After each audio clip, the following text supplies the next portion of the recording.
ทางโรงหมอนี่เพิ่นปิดโรงหมอเลยบอกคือว่าเพิ่นหยุดแต่หมอใหญ่บ่สินะเนาะคือแบบว่าไปกวดได้อยู่แล้วว่าเฮาไปกวดไปเช็คสุขภาพเฮานี่ได้อยู่บ่พี่น้องคือแนวใดก็คอมเมนต์มาบอกในเด้อพี่น้องเด้อผู้ใดที่อยู่ฝั่งไทยก็เป็น FC พี่น้องเนาะพอน้องมาใส่กับฮู้อีดีพี่น้องเอ้ยมากก็คือว่าหั่นแหละอเมริกาเพิ่นก็เจ็บแน่เนาะเจ็บเอวอาการมันเป็นแนวใดเจ็บทางนี้นะมันแบบปวดอันนี้ปวดบ่าไหล่วัดซองนี่แหละแล้วก็เจ็บเอวทั้งซองไงคือเอวสิขาดนี่ได้ลุกย่างก็แบบมันก็ลุกบ่ได้หั่นนะความหมายก็แนมเฮาเจ็บแล้วก็มีแต่กินยาปลาแล้วเอากินไว้หามไว้มันก็บ่เจ็บทั้งกินยาปลากินยาแก้ปวดแล้วไข้แม่นเนี่ยมันแตกก็เลยบ่ฮู้ฮอดมือพักบัดนี้มาเลยมีแค่นึงมีนี่เนาะแต่ว่ามันสิสามารถผ่าตัดได้เลยได้บ่ในมือได้เพิ่นสิผ่าตัดให้อยากฮู้ซำนั้นนะพี่น้องเอ้ยคล้ายๆว่าอยากให้ปวดเบิ่งให้หมอนัดเนาะเพิ่นนัดมานัดเบิ่งปวดหามีแท้แหละถ้าได้บ่อนเลยได้บ่อนก็เว้าคือกันได้4-5บ่อนเลยดิมาอันหมกอยู่หมกก็กวด3บ่อนแล้วก็เว้าตรงกันเนาะบัดอยู่บ้านเฮาก็เว้าไปกวด2บ่อนก็เว้าตรงกันก็คือสิมีแหละ15เส้นแหละมันใหญ่อย่ามันแตกได้เพิ่นก็ให้พาออกไปเพิ่นบอก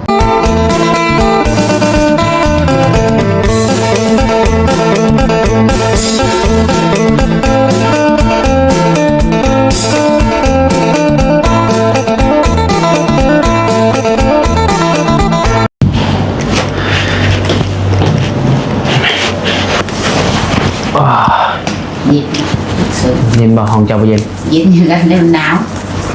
หนาวมามัน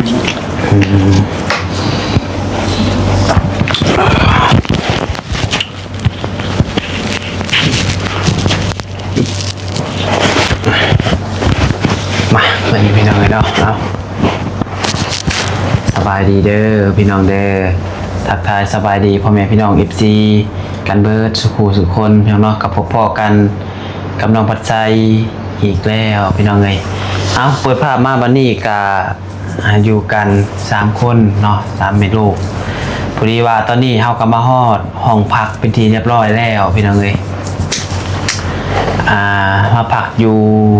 ใกล้ๆห้องหมอเลยเนาะห้องหมอใกล้ห้องหมอยังเกาะศรี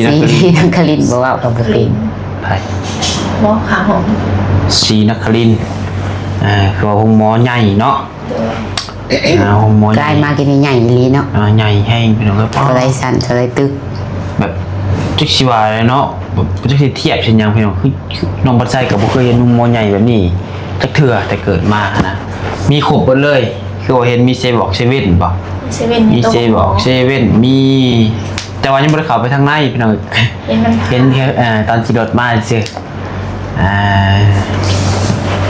ก็คือมื้อนี้พี่น้องเราก็ได้เดินทางมาฮอดเป็นที่เรียบร้อยก็ใช้เวลา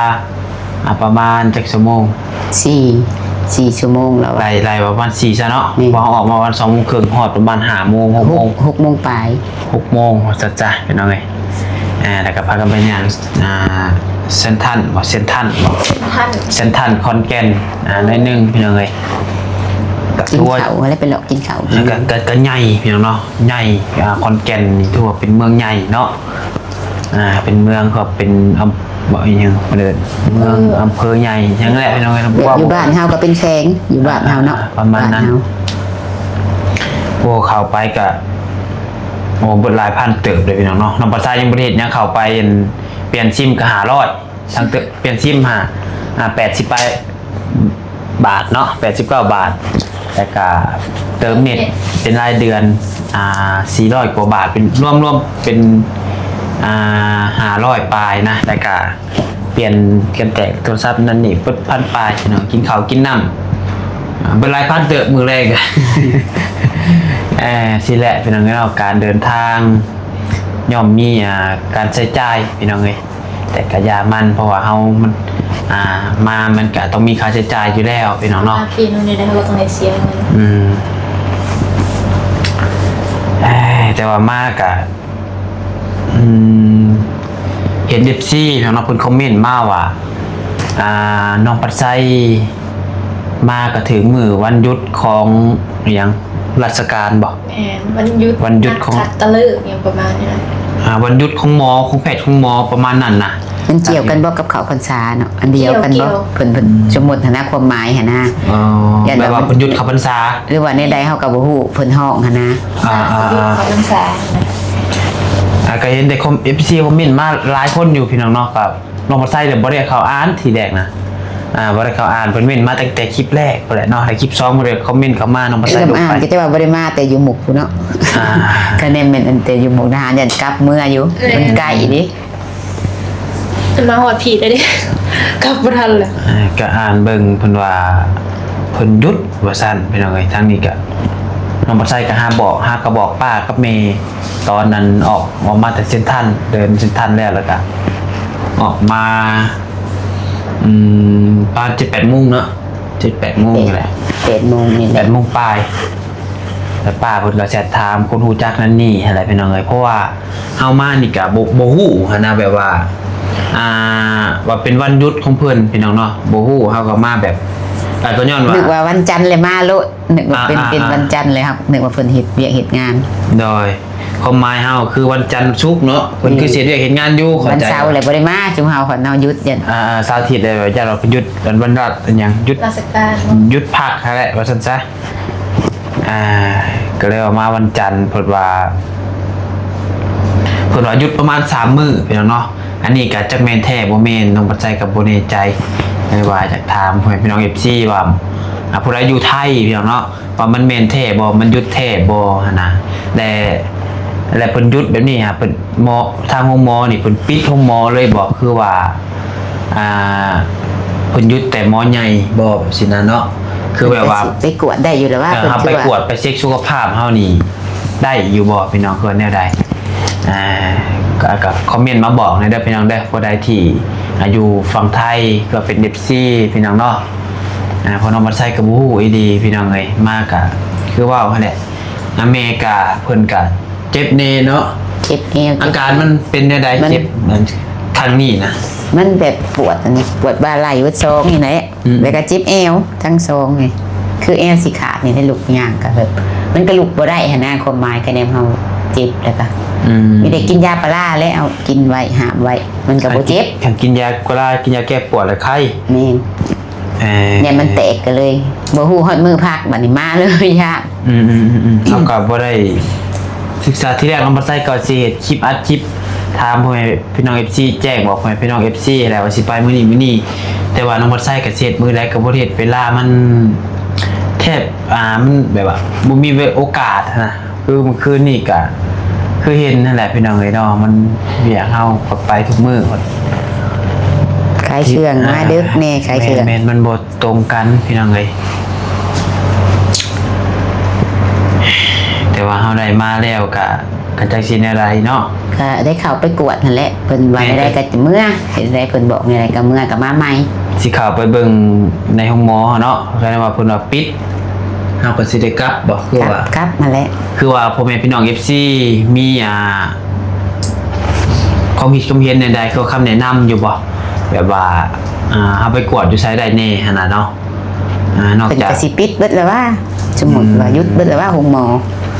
น อกจากบอ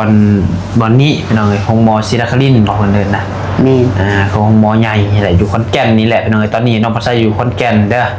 จัง ก็ หวัด มี เลยเป็นจังหวัดเพิ่นฮ้อง แม่นอยู่ตอนหน้าเลยซะพักนี่ก็ได้พักอยู่หน้าห้องหมอเลยว่าซั่นซะพี่น้องเอ้ยแต่โรงแรมแห่งหนึ่งแต่บ่ฮู้ชื่อเด้นี่อิหยัง รัชนีหอพัก รัชนีหอพัก โดย ประมาณนั้นพี่น้องเอ้ยเพราะว่าก็มีทาง FC เพิ่นก็ถามอยู่ว่ามื้อนี้ทางแม่ก็สิไปโรงพยาบาลโอ้ตรงกันเลยเพิ่นว่าว่าง่ายก็แบบเพิ่นก็ไปโรงหมอมันก็เพิ่นอยากเจอเฮานะพี่น้องเอ้ยเนาะความหมายเพิ่นก็น่าจะประมาณนั้นแต่ว่ามื้อนี้น้องปัสไซเดินทางมาก็ค่ำแล้ว มาบ่ เนาะ ทันเฮา แม่ ก็ น กิน บางคน อีหยังก็เบิดเลยได้กินข้าวกินน้ำอย่าเพิ่นบ่กวดเลือด บางคนก็มี FC อยู่ขอนแก่นก็หลายอยู่เห็นมันคอมเมนต์อยู่ว่าแม่ก็อยู่ FC แม่ก็อยู่ แม่ก็อยู่ขอนแก่นเด้อพ่อก็อยู่ขอนแก่นเด้อก็หลายคนอยู่เห็นมันคอมเมนต์หั่นนะ โดย ก็มีคอมเมนต์หนึ่งเราไปเห็นแกได้อ่านอยู่เนาะแม่เพิ่นว่า โอ้ยเสียดายแม่บ่ได้อยู่บ้านเพิ่นว่าบ้านเพิ่นอยู่ขอนแก่นแต่ว่าเพิ่นน่ะบ่ได้อยู่บ้านก็แบบเพิ่นไปเที่ยวไปหยังนี่แหละเพิ่นว่าคันว่าแม่อยู่บ้านมานอนอยู่เฮือนอยู่บ้านแม่ก็ได้เพิ่นว่าโอ้ย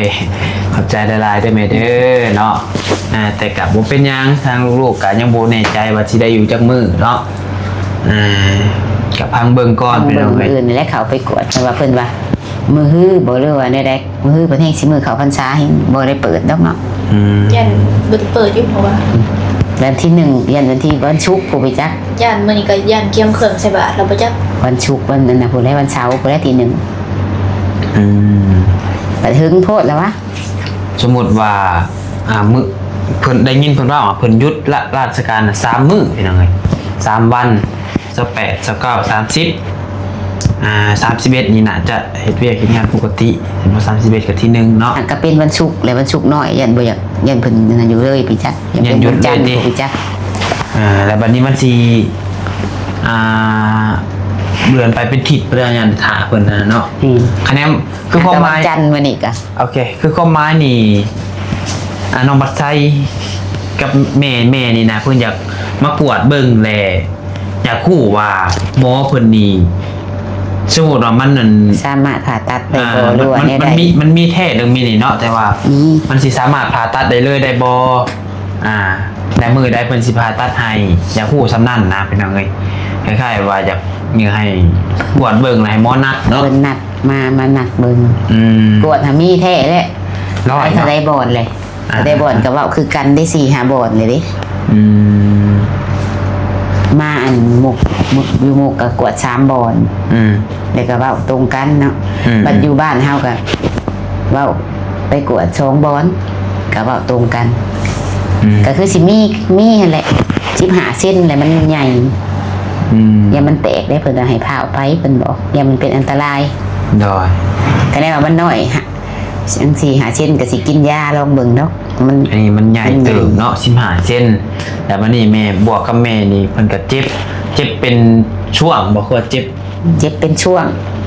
บางเทื่อก็จนลุกบ่ได้แต่บ่นอนบ่ว่า แบบเฮานั่งอยู่เฮาเฮ็ดเวียกเนาะสมมุติเฮานั่งคลายเครื่องก็มันก็เจ็บมากมันก็ลุกบ่ได้แล้วมันบ่อยากลุกพุ่นแล้วเนาะมันเจ็บ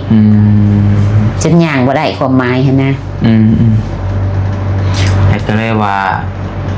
ตัดสิน มัน ใจ เจ็บแฮงโอ้ยว่าอย่ามันแตกว่ะอีก็สิอดไปเบิดเดือนนี้พุ่นแหละว่าจังสิมาว่าอย่ามันแตกนี่เจ็บผิด1 2เทื่อ3เทื่อพุ่นแหละมันก็บ่ได้เจ็บคู่มือ ดอย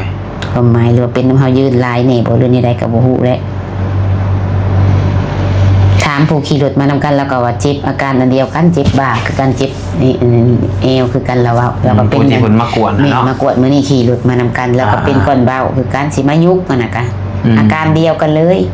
ถ้าเพิ่นถ้าเจ็บหุ่มๆตลอดเลยเพิ่นฮะเจ็บตลอดนั่นนะ เจอน้องประชายก็เจ็บกันได้ลังเจ็บประชองขาจักว่าสิเป็นก่อนเบาคือกัน ยันกระดูกทับเส้นไว้ยาว แต่ว่าเจ็บอดีน้องประชายกับพี่น้องเนาะเรื่องเจ็บว่าสิกวดอยู่แล้วพังเบิ่งก่อนคะแนนว่ามันบ่แพงบ่หยังก็สิกวดคะแนนว่าเป็นหมื่นเป็นหยังก็ยาแหละพี่น้องเนาะ กวดคุกก็ยันพุ่นแล้วกวดเบิดทุกอย่างเลยเลือดกวดหยังกวดเบิดทุกอย่างนะหมื่นปลายพุ่นแหละ เพราะว่ามัน มือ เป็น หา แบบ เขาเลยเห็นเขากวดอยู่แถวกวด เป็นดนเลยลำบากกับมันเจ็บหลังเวลาเฮ็ดเวียงหนักเลยให้เจ็บตื่นเช้ามาเลยลุกแทบสิบ่ได้นะเป็นยังไงคือว่านั่งขับรถไล่นี่ก็ปวดเบิดนั่งอยู่ก็ประมาณนั้น เมียงนัดก็ได้ เอาว่าง่ายๆก็คือมืออื่นเนาะมืออื่นนี่สิ ตื่นแต่เช้าไป ตื่นแต่เช้าไป ไปรอ จำบัตรคิ คิ ว วหั่นแหละเป็นว่าได้ก็จังนั้นนะถ้าบ่ได้กวดหรือว่าบ่กวดก็สิฮู้มื้ออื่นพุ่นแหละกับมื้อ อันว่าบ่ได้อีหลีคันมันยังโดนเป็นทิศช่องทิศแล้วสิกลับอีกก้อนเนาะ นี่ กลับเมื่อหาเงินตั้งหลักอีกก้อนพี่น้องเอ้ย มาใหม่ แล้วสิมาใหม่ พอดีเบิดเดือนนี้พุ่นแหละจังมาบัดนี้ โยยันเพื่อยันต้นเดือนที่4ที่5ผมแจ็ค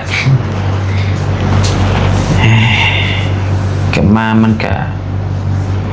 ขนาดเป็นไปได้นะเป็นเราผู้ใดผู้วิธีในแบบพอสิหายแบบว่ามันได้ผ่าตัดไว้ไว้ซั่นจ้ะ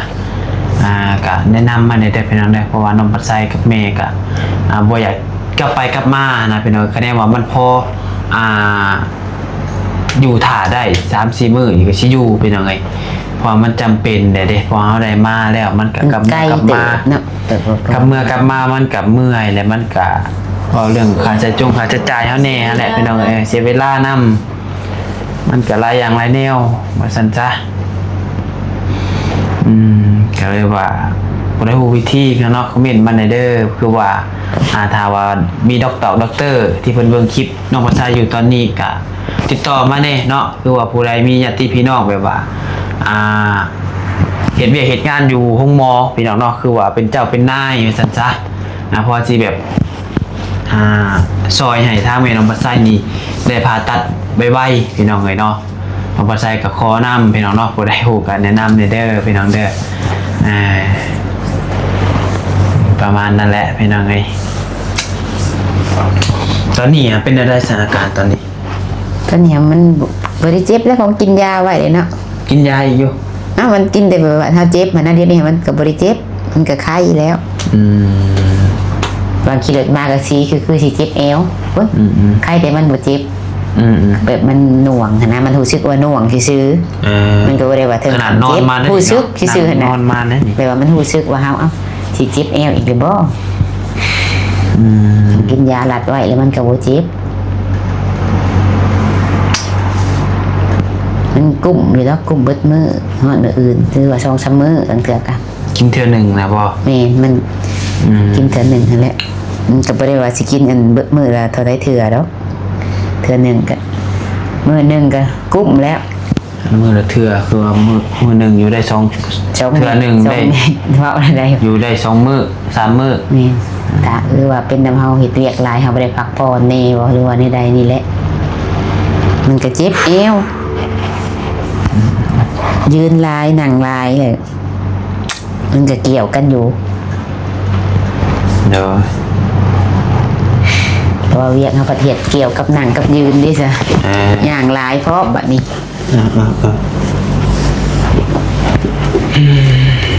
จักโมงเลย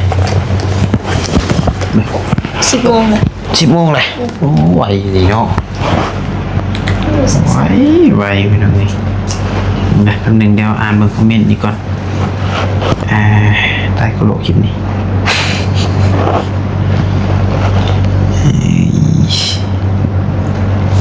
คอมเมนต์มาแต่ก็ส่วนหลายก็ให้กำลังใจก็หลายอยู่พี่น้องเนาะ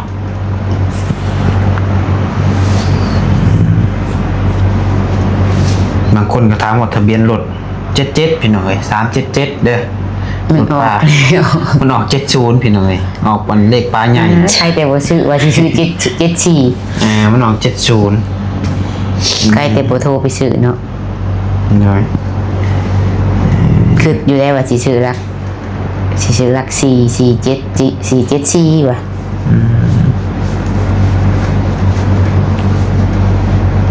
หลายคนกันย่องแล้วก็ให้กำลังใจเป็นมาคนก็ว่าสาวกึมนี่ขับรถเก่งเพิ่นว่าเนาะเป็นผู้หญิงขับรถเก่ เก่ ง งอีหลีได้เพิ่นบ่ได้พักเลยพักเทื่อเดียวบ่ บ่ได้ พักเทื่อหนึงเนาะเขาอันปั๊มน้ำมันน้อยเดียวนึงนะ ทีแรก มาเลย เพิ่นก็ว่าให้น้องปัดไส้เปลี่ยนแต่ว่าน้องปัดไส้ก็บ่เคยขับอยู่ไทยจักเทื่อน้องปัดไส้ก็อีกอย่างเฮาก็บ่ได้ บ่คุ้น อยู่บ้าน ทาง เฮา เส้นทางขับเบื้องซ้ายบ่ แม่น เอาไปขับเบื้องขวา อยู่บ้านน้องปัดไส้ก็บ่ได้สู้ขับรถขับล่างปานใดพี่น้องเพราะเฮาบ่มีโดนๆเฮาจับเทื่อแบบว่าขับทางว่าเป็นบ่เรื่องเป็นนี่เป็นจังไงแต่ว่ามันก็สิบ่ซ้ำผู้ที่เคยขับผู้มือเนาะไปขับขี่ก็มีพี่น้องไปขับขี่น้องปัดไส้นะแต่ว่าเฮาแม่นประมาณนั้น